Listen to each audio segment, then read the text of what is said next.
Attitude's great when everything's going great. Of course, it's easy to have a good attitude then. When you got to have a good attitude is when things are not going good. When things are going bad. You know, I can remember back in the beginning, I talk about Don Grinnell all the time. Don Grinnell was my best guy, okay? And you know, first month, 6,000, second month, 12,000, third month, 18,000. I was counting on this guy to make things happen. Boom, he's out of the business. Okay, and along with it, what happened? All the people went with him. Okay, and what happened to my meetings? Went from 60 down to 20.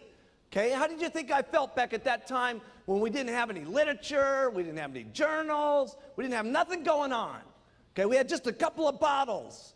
Okay, and my only guy that I was counting on to really make things happen left. How do you think Mark Hughes really felt? Terrible. Put in your notes. I felt bad.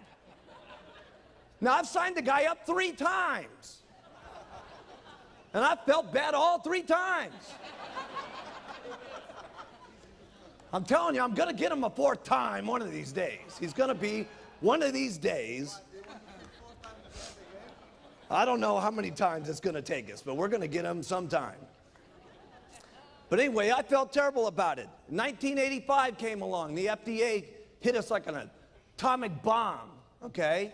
And it was a very lonely situation when this thing happened. I mean, if you could have just imagined what was going on behind the scenes with this thing, it was unbelievable, because the attack wasn't just so much on the vitamin industry, it was an attack on Herbalife, okay? Because we were the big ones, we were the big target. I mean, in that FDA Senate hearings, there was 400 companies in there, okay? And 399 of them got 2 hours, and I got 1 day in 6 hours. Okay, and the night before, I'll never forget this, we were up in the top room of the Hyatt house, okay, and the Hyatt looked directly across at the Senate building, and they had called us up and they said, listen, Mark Hughes is not allowed to have any of his lawyers in the room, and he's not allowed to have any of his doctors in the room. He needs to come there alone. And there I was, 27 years of age, with no medical degrees, with no lawyer degrees, with no answers that were supposed to be happening in the testimony. And I was going to be sitting here in front of these senators looking like an idiot 24 hours a day on national television. And I'm sitting there scared to death, you know, scared to death. And I'll never forget, and it was Paco Perez that reminded me of this. He was my very first employee. I got Paco in the company, and yeah. Where's Paco?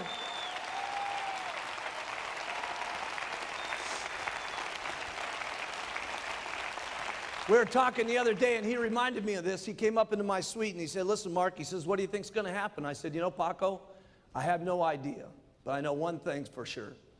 If we tank, tomorrow I'm going to open this thing up, and you're going to be the first guy I'm going to hire back in the company. And we're going to do it all over again.